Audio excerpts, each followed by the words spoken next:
So Jamal Morant from Jamal The Creative. Welcome to YouTube Conversations. Hey, how you doing, man?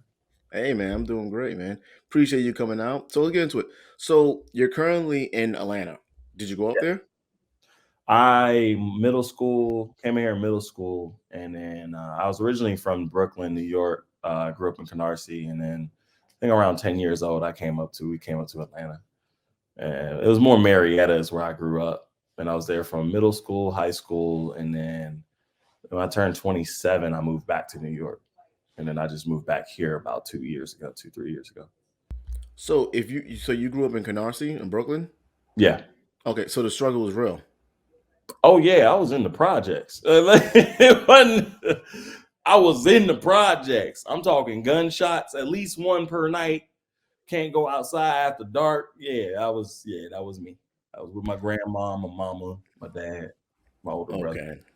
So you grew up in a two-parent household. I did at first, up until we moved.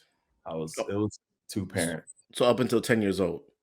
Yeah, and then my mom and my dad separated, and then my stepdad came into my life when I was about 13, 14.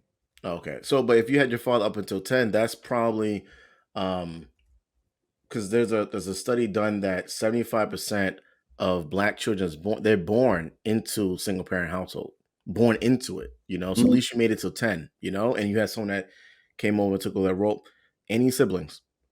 I do, and I will say so. My father and my mom were together when I was 10, but he left when I was like 6 or 7 and took my older brother to go to the South to try to find a place. So really I didn't. Around 6 is when he kind of like was out of my life up until like my stepdad came. But yes, I do got siblings. My older brother got an older brother, 6 years older than me. He's about to turn 40 in like a couple days. I got my mom remarried, so I got a little sister and then twin little brothers, twin boys. They like 19, 20. My little sister's like 20, 21, about to turn 21. So your mom has no more babies, right? No more. Not that I know of, she do. God damn. Am I allowed to curse on there? Yeah, you could. Yeah. Okay, okay. Don't worry.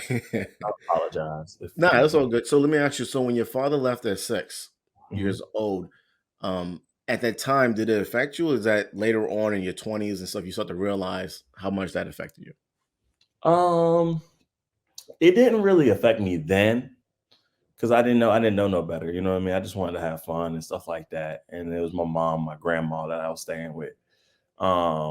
It kind of, I would say, I noticed it affecting me like more in my like early 20s. And it wasn't like it wasn't negative to the sense of like I didn't know how to treat women, you know what I mean? Because I was always doing the most to make sure girls were good and stuff when I dated them or whatever, whatnot. But it was just more on like how to be a man, like how to like handle things like a man and how to go about life like a man. You know what I mean? And then I had a mentor that kind of came in and helped me learn all of that stuff when I was like in my early 20s.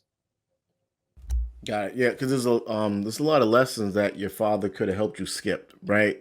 Especially Mhm. in the dating field or just in general, especially business. Even if your father's not into business, but he could tell you, hey, listen, stay away from this and stay away from that.